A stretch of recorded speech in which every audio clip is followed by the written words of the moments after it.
안녕하세요. 오늘도 사연살롱을 찾아주셔서 감사합니다. 저는 4살짜리 딸아이를 키우고 있는 결혼 7년차 주부예요. 얼마 전에 딸아이 그림책을 사러 서점에 갔다가 어린 시절에 읽었던 어린 왕자를 보게 됐어요. 몇 장 넘기니 유명한 그림이 나오더군요. 코끼리를 집어삼킨 보아뱀 그림이었죠. 예나 지금이나 제 눈에는 그저 평범하게 짝이 없는 모자로 보였어요. 내부 상황이 담긴 그림을 보기 전까지는요. 이걸 코끼리를 삼킨 보아뱀으로 보는 게 너무 자기적인 게 아닌가 할 정도였죠. 그런데 그 순간 문득 떠오르는 사람이 있는 거예요. 바로 작년에 돌아가신 시할머니였죠. 어린 왕자를 보다 뜬금없이 시할머니를 떠올린 데는 그럴 만한 사연이 있어요. 그래서 동네에서 유명한 욕심쟁이로 손에 쥔 건 절대로 내놓는 일이 없었던 저희 시할머니 이야기를 해볼까 해요. 남편과 저는 캠퍼스 커플로 대학교 재학 중에 만났어요. 남편은 성인이 되고 처음 만난 남자였죠. 그랬던 사람과 결혼해서 아이까지 낳고 살게 될 거라고 누가 상상이나 했겠어요? 사귀고 반년쯤 지났을까요? 남편은 군입대를 하게 되었고 당시만 해도 순진했던 저는 곰신으로 살다가 남편이 제대하고 몇 년 후 결혼을 하게 되었어요. 결혼을 해보니 시댁은 엄청난 대가족이더라고요. 시아버지는 9남매 중 셋째셨거든요. 명절이나 제사 때 친척들이 다 모이면 집안에 발 딛고 서기가 힘들 정도였죠. 긴 연애 기간 중에 남편한테 친척이 많다는 얘긴 들었지만 이 정도일 줄은 정말 몰랐어요. 게다가 시할머니 성격이 장난이 아니라서 인사드리러 가는 날을 앞두고 걱정이 이만저만이 아니었죠. 그래도 손주사랑은 할머니라는데 별일이야 있겠냐 싶었죠. 그런데 그건 제 오산이었어요. 들어서 아는 것과 실제로 경험하는 건 천지 차이더라고요. 시할머니는 작은 체구에 호리호리한 체격을 가지셨지만 풍기는 아우라가 상당했어요. 딱 여장부 스타일이었죠. 모르긴 해도 모성애보다는 자기 애가 더 강한 분 같았어요. 제가 준비해간 홍삼 세트를 드렸더니 엄청 좋아하시며 바로 안방 장롱에 숨기시더라고요. 자식들이나 손주가 오면 꺼내주시려고 그러시나 했죠. 그런데 아니더라고요. 나중에 남편한테 들어보니 시할머니는 좋아 보이거나 욕심이 나는 물건을 종류와 상관없이 전부 당신 장롱에 숨겨놓는 버릇이 있다는 거예요. 한마디로 욕심이 많으셨던 거죠. 처음엔 그 모습이 귀엽다고 생각했는데 겪어보니 꼭 그렇지만도 않더라고요. 오죽하면 저희 시어머니를 비롯한 모든 며느리들이 시할머니의 그런 행동에 학을 뗐겠어요. 전에 노인정에서 나눠준 빵을 당신이 전부 가지고 와서는 글쎄 드시지도 않고 장롱에 처박아뒀지 뭐니. 그 바람에 곰팡이 냄새가 온 방 안에서 진동을 했다니까. 시어머니는 저와 단 둘이 있을 때 이렇게 당신의 시어머니 흉을 보셨고 그 얘기를 들은 저는 가급적 음식료는 시할머니께 드리지 말아야겠다고 생각했어요. 그런데 어머님께서 이러시더라고요. 너 혹시라도 어머님께 뭐 사다 드릴 생각일랑 하지도 마라. 노인네가 쓰지도 않고 장롱에만 처박아놔서 나랑 네 작은 엄마랑 그거 몰래 치우는 게 일이다. 아주 별게 다 나온다니까. 처음엔 치매가 아닌가 싶어서 얼마나 놀랐는지 몰라. 최근에 네 노인네가 어디서 났는지 호삼까지 숨겨놨더라. 일찍 발견했기에 망정이지 유통기한 지났으면 아까워서 어쩔 뻔했니. 저는 차마 그 홍삼이 제가 사드린 거라고 말하지 못했어요. 그랬다간 혼날 게 뻔했으니까요. 시어머니는 그렇게 말씀하시고는 싱크대 서랍장에서 홍삼 스틱을 하나 꺼내 드시더라고요. 제가 시할머니께 사다 드린 바로 그 문제의 홍삼이었죠. 제가 홍삼 스틱을 빤히 쳐다보고 있자 어머님은 제게도 하나 먹어보라고 주시더라고요. 저는 뜨끔해선 괜찮다고 어머님 드시라고 사양했어요.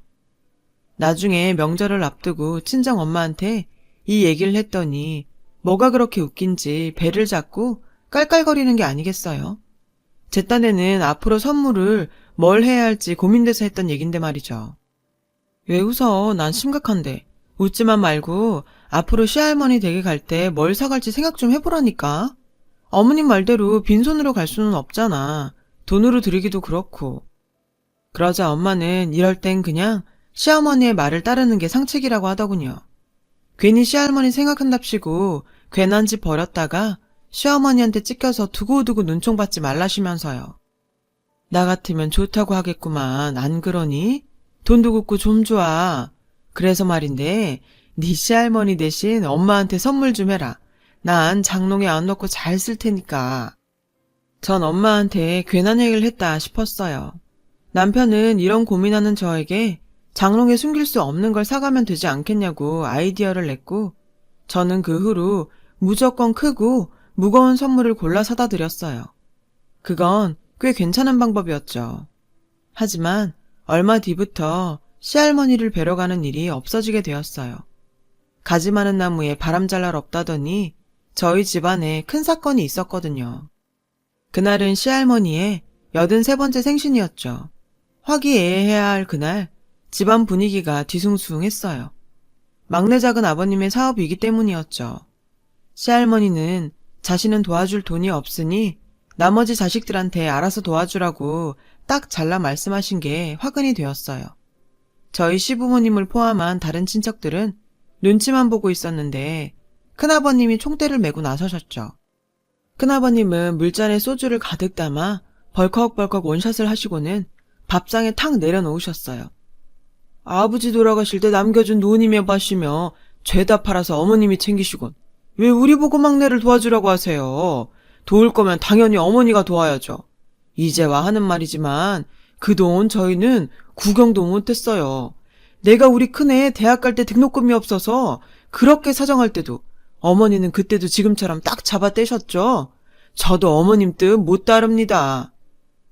큰아버님은 말씀하시면서 흥분하셨는지 목소리가 점점 높아지셨어요. 그 모습에 시할머니는 입을 꾹 다무신 채 아무 말씀도 안 하셨어요. 그런데 이번엔 그런 시할머니를 보고 넷째 작은 아버님이 화를 내셨어요. 돌아가실 때 싸들고 가지도 못할 재산? 이제 그만 욕심 좀 버리세요. 내가 말을 안 해서 그렇지 동네 사람들이 어머니 보고 얼마나 욕하는지 아세요? 지독한 노인네래요. 도대체 왜 그렇게 사세요? 나이도 많은 양반이. 넷째 작은 아버님의 말에 시할머니께선 도저히 참을 수 없다는 듯 화를 내셨어요. 뭐? 이 호랑말코 같은 놈들이 낳아주고 키워준 은혜도 모르고 지금 뭐라고 씨부려대는 거야? 시할머니는 밥상을 거칠게 밀치시고는 자리에서 일어나셨고 큰아버님과 넷째 작은아버님도 자리에서 벌떡 일어나셨어요. 순간 분위기는 험악하게 변해버렸죠. 제 남편을 포함한 자식들과 아내들이 큰아버님과 넷째 작은아버님, 그리고 가장 위험해 보이는 시할머니를 말리며 사태를 진정시켜야 했어요. 하지만 그것도 잠시였어요.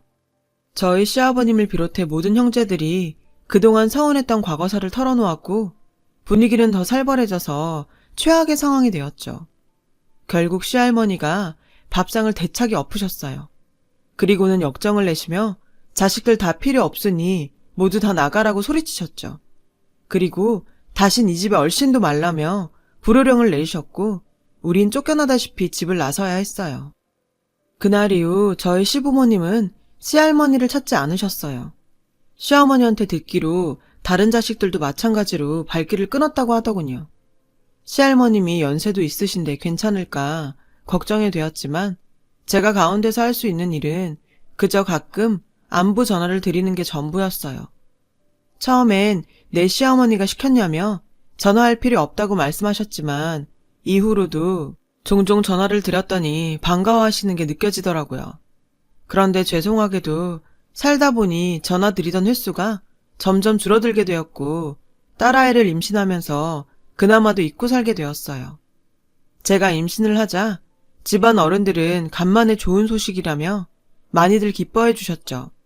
출산 전부터 인부용품은 물론 엽산과 철분제까지 보내주실 정도로요. 딱 한 사람, 시할머니만 소외돼 있었죠. 임신 후 입덧이 너무 심해서 고생을 한 데다가 잠도 늘고 몸도 무거워져 내 한 몸 건사하는 것도 버겁더라고요. 핑계라고 할 수 있겠지만 그땐 솔직히 시할머니를 챙겨드릴 여유가 없었어요. 지금 생각하면 전화 한 통 드리는 게 뭐 어려운 일이라고 못했나 후회가 되지만요. 저는 그렇게 아이에게 집중하며 얼마 뒤 출산을 했어요. 출산 뒤엔 아이를 키우느라 정신없는 날들을 보내야 했고요. 그러던 중 여느 주말과 같이 장을 보러 마트에 갔는데 시어머니께서 전화를 하셨더라고요. 전화를 받은 남편은 많이 놀란 듯 했어요. 남편의 표정에 불길한 예감이 들었죠. 그리고 그 예감은 틀리지 않았어요. 그날 밤 저희 부부는 딸아이를 친정에 맡기고 시부모님과 함께 시할머니가 계시는 곳으로 내려갔어요. 꼭 4년 만에 시할머니께 가는 거였죠. 도착해 향한 곳은 다름 아닌 병원이었어요. 시할머니가 그곳에 입원해 계셨거든요. 오랜만에 뵌 시할머니는 너무 야위셔서 뼈만 앙상하게 남은 모습이었어요. 자신의 몸보다도 훨씬 큰 환자복을 입고 의식이 없으신 채로 산소호흡기에 의지하고 계셨죠. 그 모습을 본 시아버님은 충격을 받으셨는지 휘청거리셨고 남편은 아버님을 부축해 의자에 앉혀드렸어요. 곧이어 담당 의사 선생님이 병실로 들어오셨어요. 의사 선생님은 저희 가족한테 현재 시할머니의 상태와 그간의 일들에 대해 얘기해 주셨어요. 시할머니는 그동안 섭식장애를 앓고 계셨다고 하더군요.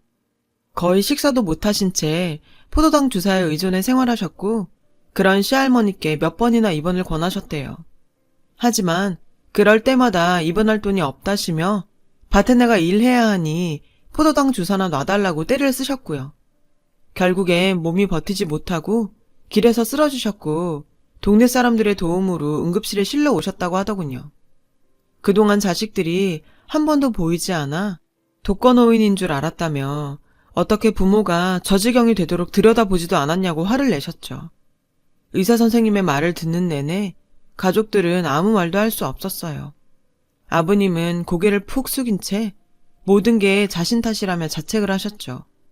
시어머니가 설마 이대로 못 깨어나시는 건 아니냐고 물었고 의사 선생님은 할머니가 연세도 있으시고 이미 모든 장기의 기능이 떨어져 있어서 얼마나 버틸 수 있을지 장담할 수 없다고 하셨어요.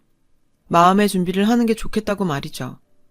그런데 그 다음 말에 심장이 쿵 내려앉는 것 같았어요. 환자 본인이 살고자 하는 의지가 없어요. 평소 식사는 물론이고 필요한 약도 제대로 드시지 않은 것 같고요. 혹시 충격받으실 만한 일이 있었던 건 아닌가요? 가족들은 아무 말도 하지 못했지만 속으로는 같은 생각을 하고 있었을 거예요. 그건 4년 전 시할머니 생신날 있었던 가족 간의 다툼이었죠. 그것 외엔 이유랄 게 없었으니까요.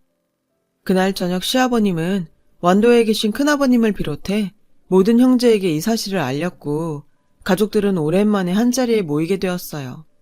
하지만 누구도 쉽게 입을 떼지 못했죠.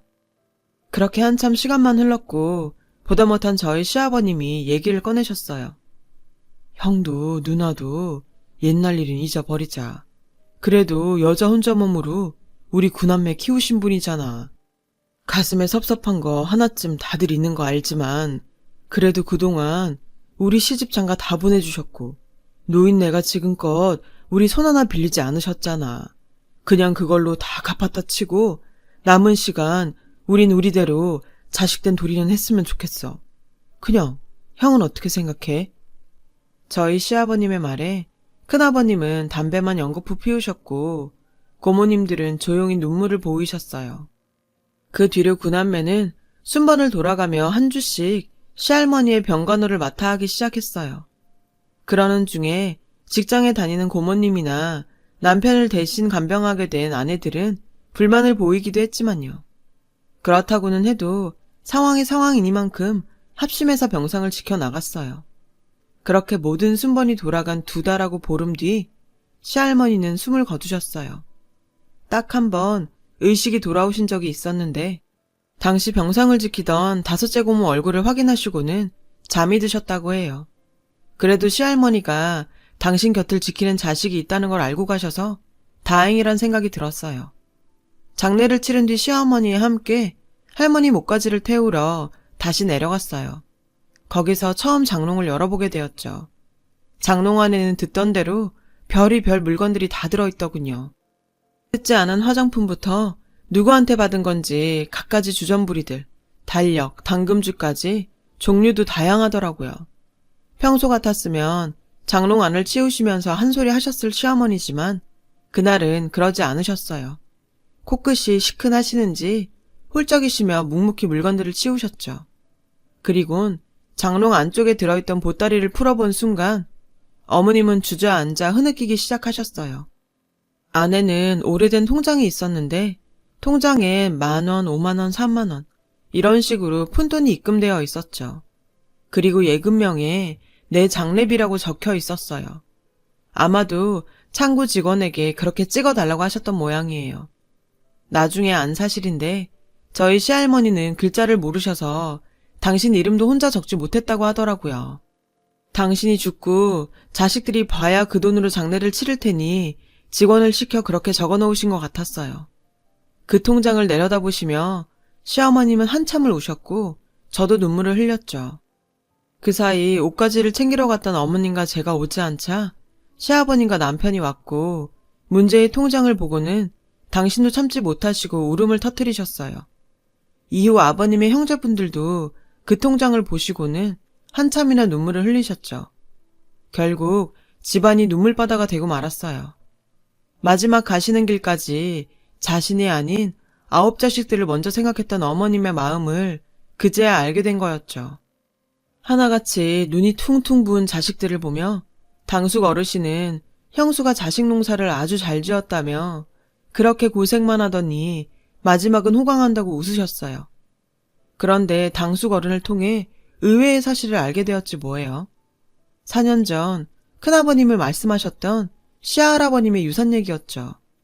알고 보니 시할아버님이 남겨주셨다는 논과 밭은 시할아버님이 살아 생전에 이미 빚으로 다 날리셔서 그동안 그 논밭에 소작을 맡아왔던 거라더라고요. 시할머니는 자식들에겐 남편의 빚에 대해서 입도 뻥긋하지 않으시고 당신 혼자 전부 짊어지셨던 거죠. 평생을 가난과 싸워가며 9남매를 키워야 했던 시할머니는 뭐 하나 온전히 당신을 위해 써보지도 못했고 그런 습관이 몸에 밴 탓에 선물을 받으면 무조건 장롱에 넣으셨던 거예요. 그런 모습이 욕심 많은 노인네로 보였던 거죠. 살아 생전에 이런 말씀을 직접 해주셨더라면 오랜 시간 동안 오해하며 살지 않아도 됐을 텐데 그 점이 많이 안타까웠어요. 4년 전 자신의 어머니 생신날 서운함을 쏟아내고 발길을 끊으셨던 큰아버님은 장례를 치르고도 한동안 시할머니 댁을 떠나지 못하셨어요. 죄스러운 마음 때문이었겠죠. 큰아버님은 주인 잃은 집과 물건들을 매일같이 쓸고 닦고 손을 보셨고 특히 장롱은 더욱 공을 들여가며 기름칠까지 하셨어요. 아마도 그렇게나마 마음의 빚을 털어내고 싶으셨던 모양이에요. 시간은 흘러 시할머니의 첫 제사가 돌아왔고 늘 시할머니의 흉을 보던 저희 시어머니는 큰어머님과 함께 정성껏 제사 준비를 하셨죠. 누구 하나 싫은 소리 없이 제사 음식을 준비하는 걸 보면 다들 여전히 가슴 한켠에 시할머니에 대한 죄송함이 남아있는 것 같다 생각했어요. 언젠가 시어머님과 길을 가다가 예쁜 꽃을 보게 되었는데 이러시지 뭐예요. 그렇게 꽃을 좋아하시던 양반이 돈은 아까워 꽃은 못 사고 봄만 되면 산으로 들로 그렇게 꽃 보러 다니셨다. 그걸 알면서도 하도 얄미워서 그 흔한 꽃화분 하나 안 사드렸는데 그게 이렇게 가슴에 맺힐 줄 누가 알았겠니. 부모님 살아계실 때 섬기길 다 하라더니 그 말 딱 맞는 말이다. 어머님은 그 얘기를 하시며 눈가가 촉촉해지셨어요. 그 모습을 보는데 문득 그런 생각이 들더라고요. 당시엔 지긋지긋하던 순간도 시간이 지나면 모든 게 추억으로 남는구나 하고 말이에요. 하지만 적어도 한 가지만큼은 절대로 추억이 될 수 없을 것 같았어요. 시할머님이 살려는 의지가 없었다던 의사 선생님의 그 말이요. 그 말이 제게는 정말 충격적이었거든요. 그런데 하루는 요가 수업을 듣다가 이런 얘기를 듣게 되었어요. 누군가 죽고 싶다는 말을 한다면 사실 그건 살고 싶다는 반어적 의미일지도 모른다. 그 말의 순간 저도 모르게 하염없이 눈물이 흐르더라고요. 시할머니는 어쩌면 죽고 싶었던 게 아니라 살고 싶었던 걸지도 모른다는 생각이 들어서였죠. 누구보다 자식들을 곁에 두고 행복한 삶을 꿈꾸셨을지 모른다는 생각에 몇 년간을 발길을 끊고 지냈던 지난날을 후회하고 참회하게 되었어요. 이젠 너무 늦어버렸지만요. 하지만 비 온 뒤 땅이 굳는다고 시할머님이 돌아가신 이후로 집안엔 많은 변화가 생겼어요. 특히 시할머니 혼자 지내시던 집은 더더욱 그랬죠. 첫 제사 이후 시할머니의 집은 구남매의 별장이 되었어요. 여름에는 피서로, 평소에는 만남의 광장이 되었죠. 마당에는 꽃나무가 가득 심어졌고요.